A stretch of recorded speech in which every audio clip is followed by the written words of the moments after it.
नमस्कार, स्वागत है आपका संसद टीवी पर। मैं हूं मनोज वर्मा और आप देख रहे हैं हमारा खास कार्यक्रम मुद्दा आपका। आज हम बात करेंगे संसद के बजट सत्र के प्रथम चरण की। इस मुद्दे पर बात इसलिए क्योंकि संसद के बजट सत्र 2026 का पहला चरण 13 फरवरी 2026 को संपन्न हो गया। बजट सत्र के इस प्रथम चरण में राष्ट्रपति के अभिभाषण पर धन्यवाद प्रस्ताव और बजट पर सामान्य चर्चा पूरी की गई। 28 जनवरी से शुरू हुए बजट सत्र के इस चरण में वित्त मंत्री निर्मला सीतारमण ने 1 फरवरी को बजट पेश किया। शुक्रवार को दोनों सदनों की कार्रवाई स्थगित कर दी गई और अब 9 मार्च 2026 से बजट सत्र के दूसरे चरण की शुरुआत होगी। बजट सत्र का दूसरा चरण 2 अप्रैल 2026 तक चलेगा। पहले चरण के दौरान विपक्ष के व्यवधान के कारण लोकसभा का कामकाज प्रभावित हुआ, जबकि राज्यसभा की उत्पादकता अच्छी रही। राष्ट्रपति के अभिभाषण पर धन्यवाद प्रस्ताव पर बिना चर्चा के लोकसभा में प्रस्ताव पारित हुआ और इससे जुड़े तमाम बिल जो हैं वो भी बजट सत्र में सदन में रखे गए, उन पे भी चर्चा हुई, उनको भी हम समझने की कोशिश करेंगे। खास मेहमान मेरे साथ इस समय स्टूडियो में मौजूद हैं। लोकसभा सांसद डॉक्टर राजेश मिश्रा जी हमारे साथ हैं। राजेश जी, बहुत बहुत स्वागत है संसद टीवी पर। धन्यवाद। साथ ही हम बात करेंगे राज्यसभा सांसद सुजीत कुमार जी से। सुजीत जी, बहुत बहुत स्वागत है। बहुत बहुत धन्यवाद। और हमारे साथ जुड़े हुए हैं वरिष्ठ पत्रकार आशुतोष झा जी। आशुतोष जी, बहुत बहुत स्वागत है संसद टीवी पर। लेकिन सबसे पहले सुनते हैं बजट को लेकर निर्मला सीतारमण जी ने संसद में क्या कहा। Reform Express. Our government has undertaken comprehensive reforms towards creating employment, boosting productivity, and accelerating growth. After the Prime Minister's announcement on Independence Day in 2025, over 350 reforms have been rolled out. This includes GST simplification, notification of labor codes, and rationalization of mandatory quality control orders. High-level committees have been formed, and in parallel, the central government is working with the state governments on deregulation and reducing compliance requirements. The Reform Express is well on its way and will maintain its momentum to help us fulfill our kartavya. I now move to specific proposals. Under our first kartavya, to accelerate and sustain economic growth, I propose interventions in 6 areas. 1. Scaling up manufacturing in 7 strategic and frontier sectors. 2. Rejuvenating legacy industrial sectors. 3. Creating champion MSMEs. 4. Delivering a powerful push for infrastructure. 5. Ensuring long-term security and stability. And 6. Developing city economic regions.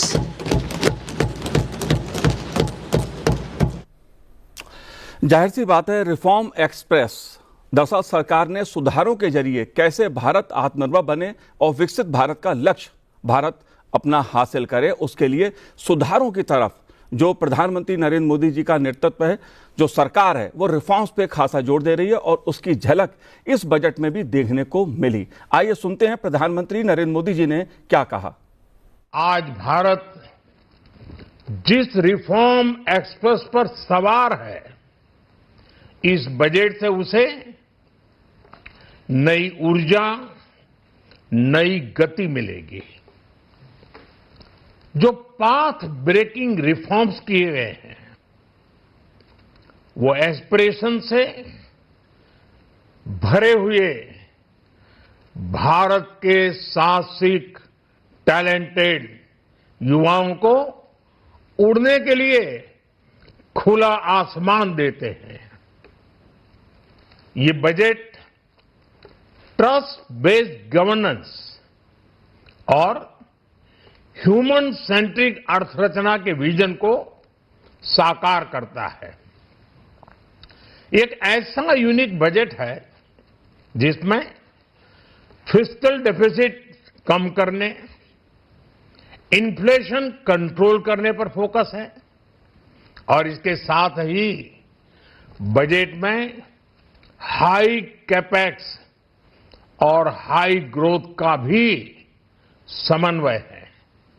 साथियों, ये budget Bharat की वैश्विक भूमिका को नए सिरे से सशक्त करता है। भारत के 140 करोड़ नागरिक फास्टेस्ट ग्रोइंग इकोनॉमी बनकर ही संतुष्ट नहीं है। हम जल्द से जल्द दुनिया की तीसरी सबसे बड़ी अर्थव्यवस्था बनना चाहते हैं। ये करोड़ों देशवासियों का संकल्प है। दुनिया के एक ट्रस्टेड डेमोक्रेटिक पार्टनर और ट्रस्टेड क्वालिटी सप्लायर के रूप में भारत की भूमिका लगातार बढ़ रही है।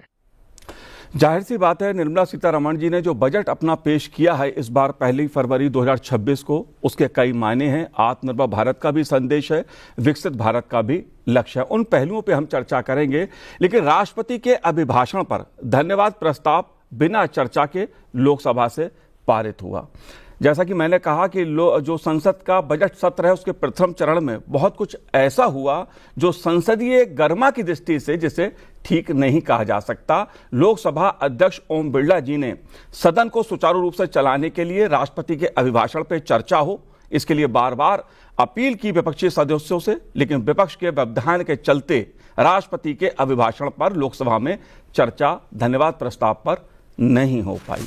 क्यों नहीं हो पाई? डॉक्टर राजेश जी, एक महत्वपूर्ण मुद्दा है ये कि राष्ट्रपति के अभिभाषण पर, क्योंकि राष्ट्रपति जी का जो अभिभाषण था उसका एक अपना संदेश था, देश उस पर चर्चा सुनना चाहता था, लेकिन लोकसभा में चर्चा नहीं हो पाई। इसको आप कैसे देखते हैं? मनोज जी, ये बड़े निश्चित तौर से एक चिंता का विषय है राष्ट्र के लिए कि राष्ट्रपति के अभिभाषण में हम लोग पूरी तैयारी किए। सत्ता पक्ष की तरफ से बार बार हम लोग चाहते थे कि राष्ट्रपति के अभिभाषण पर चर्चा हो, लेकिन निरंतर यहाँ तक कि राष्ट्रपति के अभिभाषण के बीच में भी हमारे विपक्ष के लोगों ने उत्पात मचाना शुरू कर दिया और राष्ट्रपति का अभिभाषण पर वक्तव्य देने के लिए हमारे यशस्वी प्रधानमंत्री माननीय नरेंद्र मोदी जी आने वाले थे, लेकिन इतना कुटिल चाल चली गई कि वो जहां उनकी सीट थी वहां तक वो पहुंचने तक न पाए। हमारे विपक्ष की महिला सदस्य वहां तक बैनर लेकर के चली गई, अब उनका रास्ता रोक दिया। तो निश्चित तौर से प्रधानमंत्री जी का रास्ता रोकने के बाद एक विषम स्थिति थी। उस समय पर अगर आते तो कोई न कोई ऐसी घटना होती जो लोकतंत्र के लिए उचित नहीं होती, और विपक्ष के हमारे लोग यही चाह रहे थे कि लोकतंत्र को तार तार करने के लिए वो लगे हुए थे। जैसे सदन शुरू होता है प्रश्नकाल प्रारंभ होता है जी, लोकसभा में अथवा राज्यसभा में सब काम बटे हुए हैं। 11 से 12 तक प्रश्नकाल है और 12 के बाद अन्य जो है बिजनेस होते हैं। प्रश्नकाल प्रारंभ होने पर भी वो खड़े होकर के हल्ला करने लगते हैं। मैं तो ये समझता हूं कि विपक्ष के पास कोई मैटर है नहीं।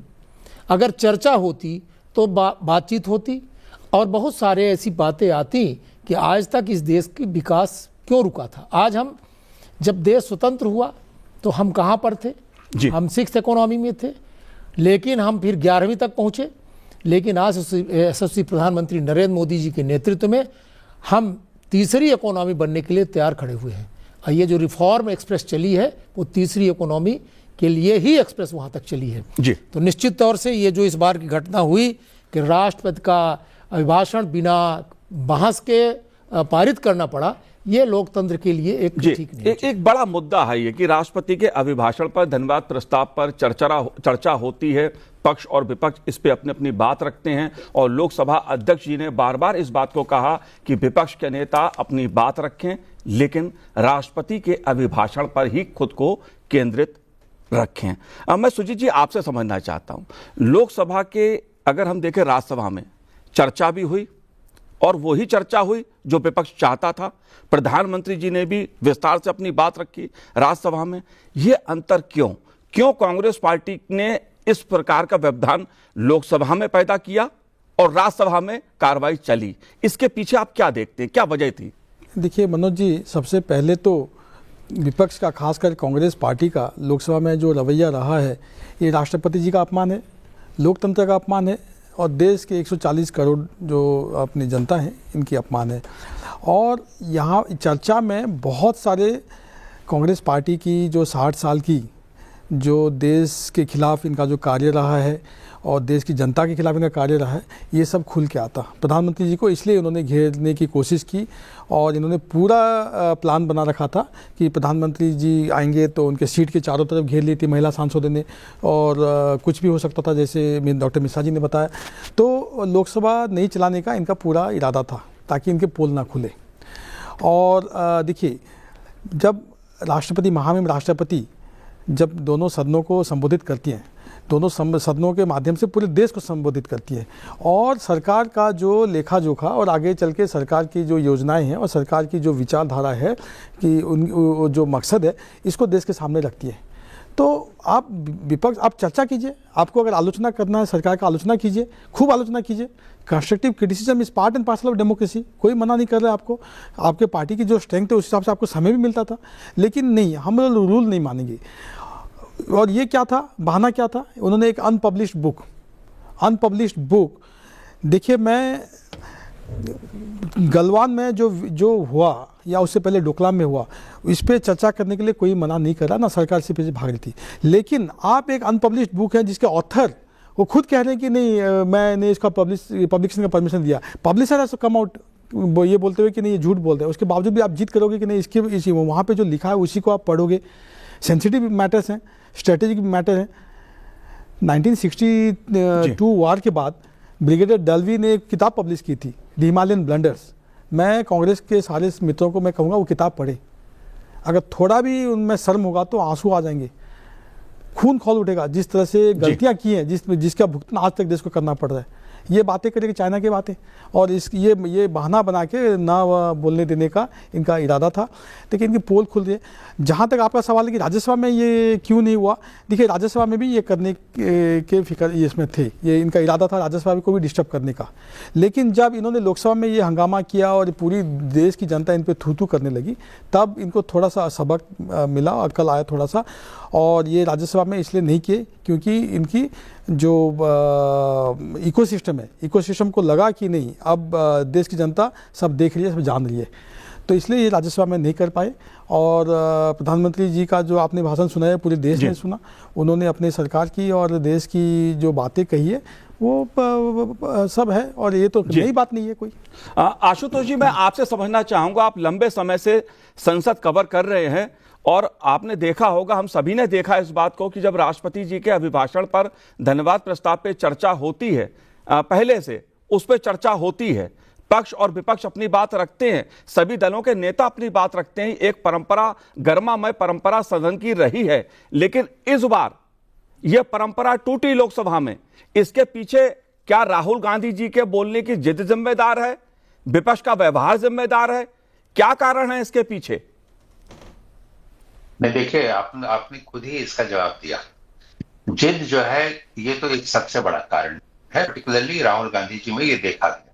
सामान्यतः लगातार ये हर सेशन में देखा जाता है कि किसी जिद पर अड़ते हैं तो वो उसको पूरा करने की कोशिश करते हैं। जो इसके पहले आपने सुजीत जी ने काफी जवाब दिया, थोड़ा सा एक हिस्सा मैं उसमें केवल जोड़ दूंगा तो ये कंप्लीट हो जाएगा। देखिए, इनकी तैयारी तो ये पूरी थी कि राज्यसभा में भी ऐसा ही कुछ हो, पूरी तैयारी थी। लेकिन आपने देखा होगा मनोज जी कि राज्यसभा में कांग्रेस बिल्कुल अलग तरफ पड़ गई।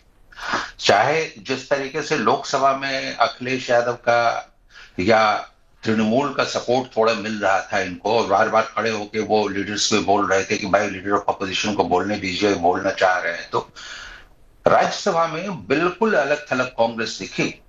कोई भी कांग्रेस के सपोर्ट में नहीं थे वहां पर। और इसीलिए देखिए, उस दिन सुबह पूरी बैठक हुई थी खड़गे जी के कमरे में कि अपोजिशन के किस तरीके से एकजुटता दिखानी है, तैयारी करनी है, उसी तरीके से वहां वो फेल हो गए। बात फिर से वहीं घूमकर आती है कि अब देखिए, Rahul ji leader of opposition और वो जानते हैं इस चीज को कि अनपब्लिश्ड बुक जो है वो आप नहीं पढ़ सकते हैं। और ये तो ऐसे एक ऐसा मामला था जो कि ऑफिशियल सीक्रेट्स एक्ट में भी आता है। आखिर उसका पब्लिकेशन अगर रुका हुआ है तो क्यों रुका है? जी, ये ऑफिशियल प्रधानमंत्री, रक्षा मंत्री, सेनाध्यक्ष के बीच क्या चर्चा हो रही है, पर्टिकुलरली ऐसी स्थिति में, ये कभी क्या देश के सामने बताई जाती है क्या? बहुत दिनों के बाद अगर कुछ हो जाए, 40-50 साल हो जाती है, तब कुछ चीजें हिस्ट्री का एक हिस्सा बनते हुए बाहर भी आती है, लेकिन इस तरीके से नहीं होती है ये। अब आप देखिए पूरे उस समय के आप लोकसभा के फुटेज को भी देखेंगे तो ये क्लियर होगा। देखिए कि जब जब वो खड़े हुए, बार बार उनको रोका गया कि ये, और वो बोलते थे ठीक है मैं कुछ और बोलूंगा, और फिर से आते थे नेशनल सिक्योरिटी पर। कांग्रेस के ही सदस्यों को मैं देख रहा था कि कांग्रेस के ही कई सदस्य हंस रहे होते थे वहां। बेसिकली ये जिद जिम्मेदार है जो आपने बात कही ना। राहुल गांधी ठीक है, क्या परिश्रम वो कर रहे हैं कांग्रेस को 44 से और 52 से उठा करके 99 तक ला रहे हैं, उसमें उनकी क्या भूमिका है, ये दूसरा पार्ट है। लेकिन वो जिद्दी हैं और ये कांग्रेस के कई लीडर्स खुद बोल चुके हैं। बिल्कुल। अभी कुछ दिन पहले दिग्विजय सिंह ने भी जब एक बार जो संघ को लेकर के बयान दिया था, उसके ठीक एक दिन पहले जब ट्वीट।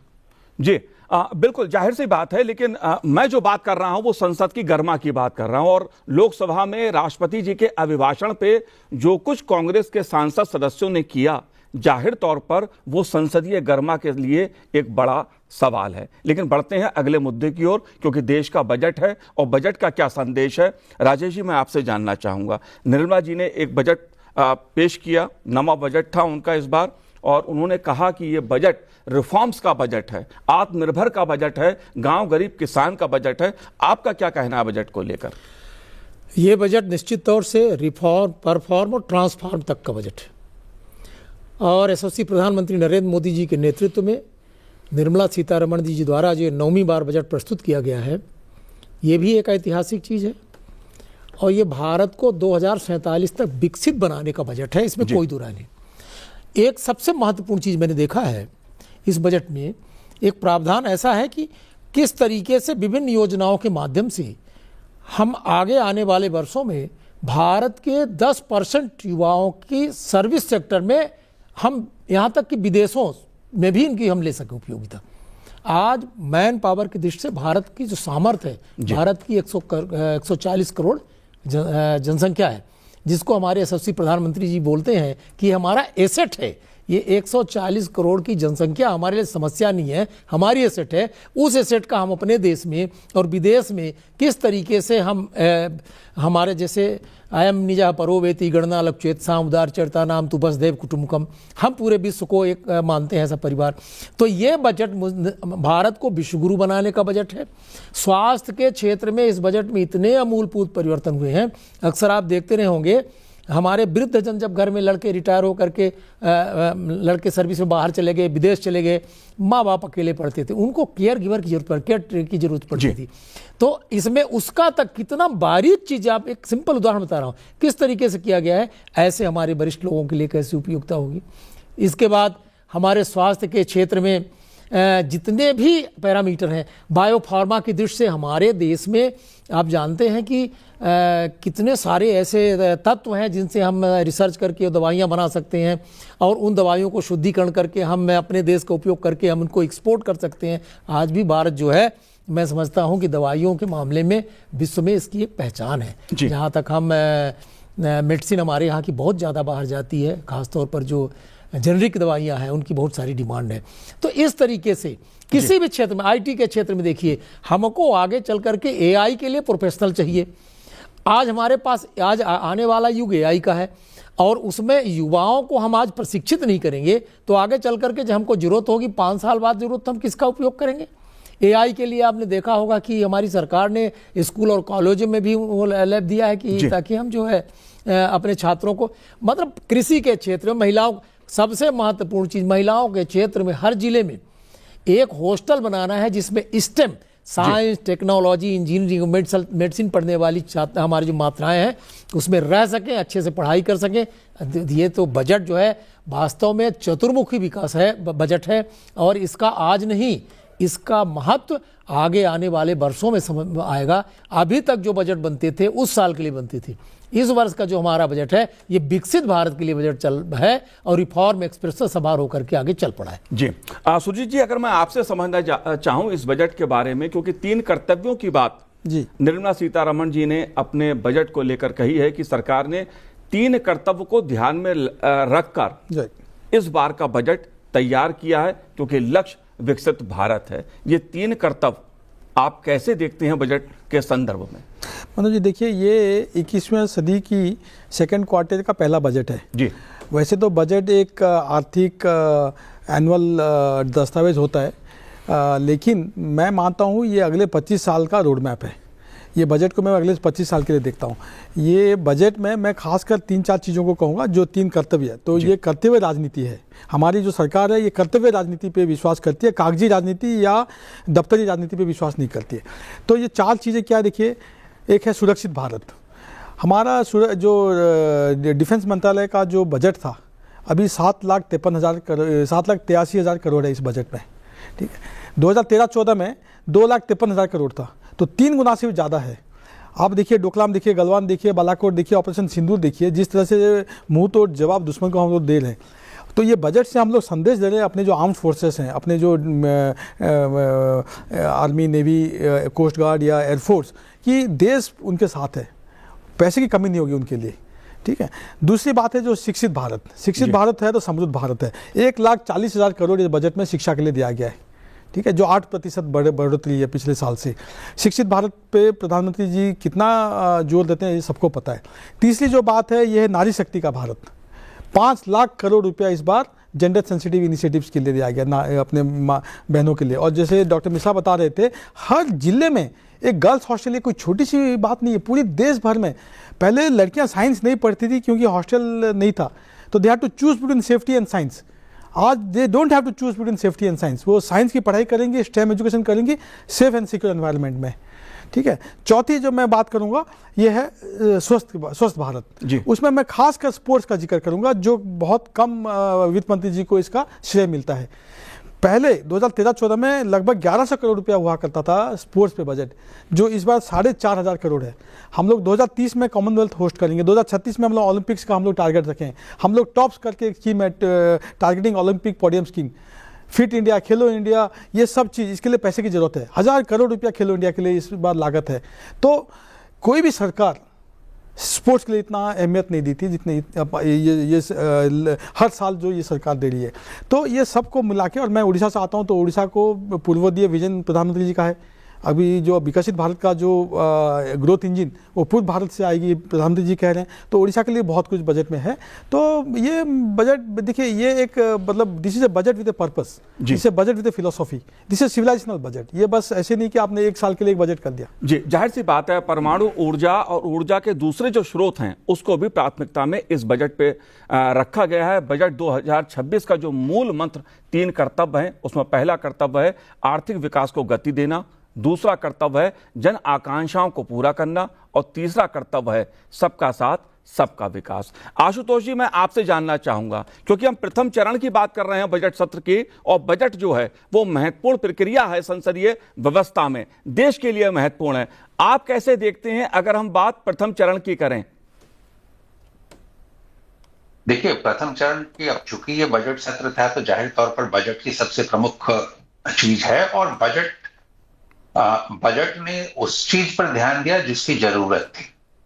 भाई, हम लगातार एफटीए कर रहे हैं और सारे के सारे एफटीए हम विकसित देशों के साथ कर रहे हैं, तो हमारी तैयारी कैसी होनी चाहिए, किस किस सेक्टर में होनी चाहिए, किस सेक्टर में हमारे लिए अपॉर्चुनिटी खुल रहे हैं, जो सनराइज सेक्टर की बात होती है, वहां कैसे हम ग्रो करेंगे।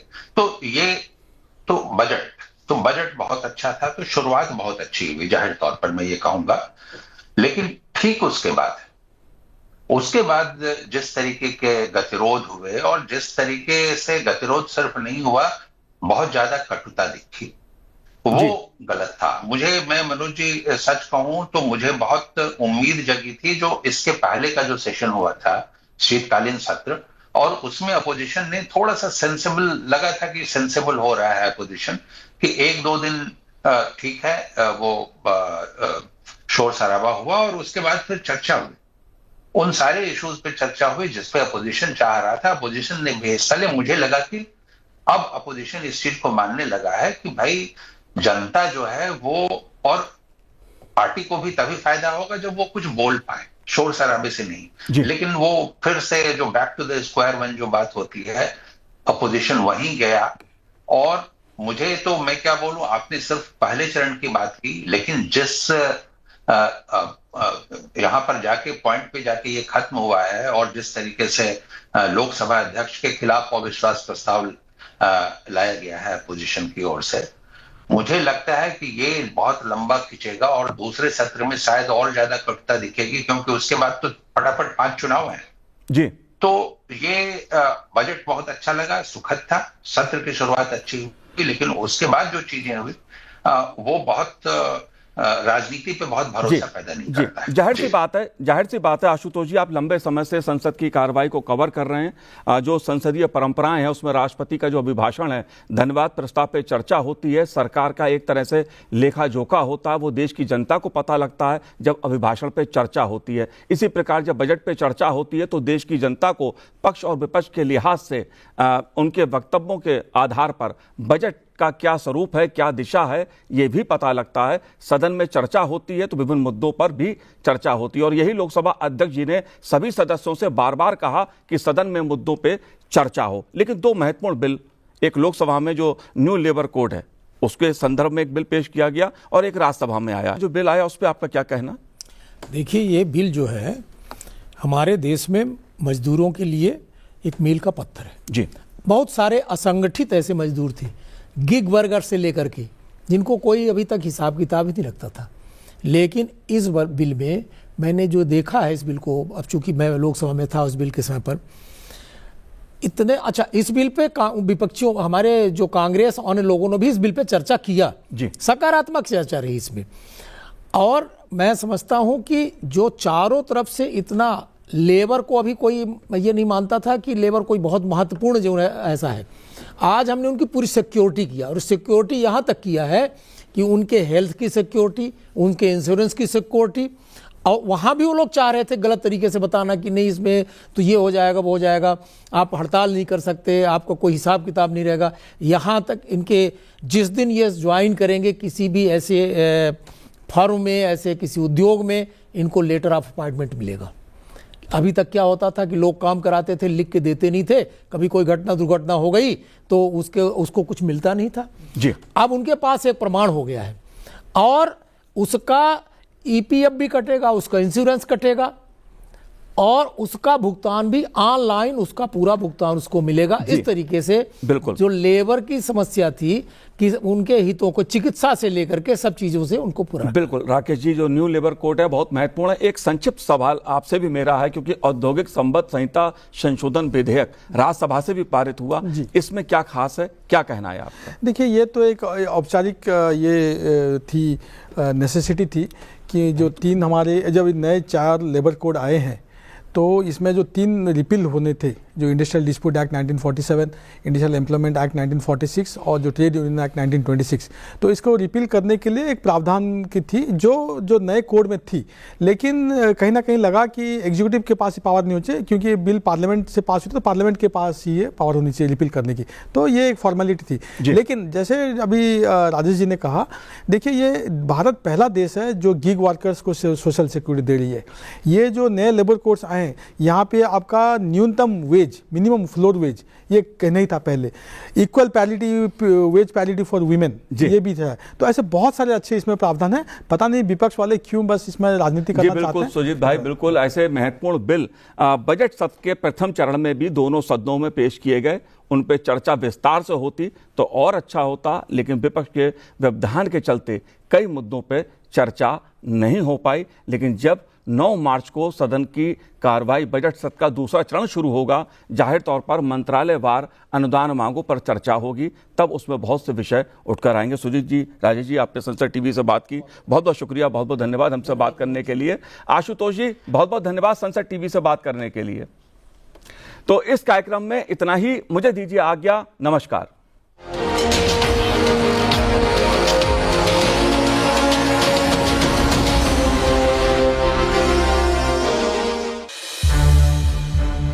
संसद टीवी के और भी प्रोग्राम्स देखने के लिए सब्सक्राइब करें हमारा YouTube चैनल और हाँ, इन्हें लाइक और शेयर करना ना भूलें।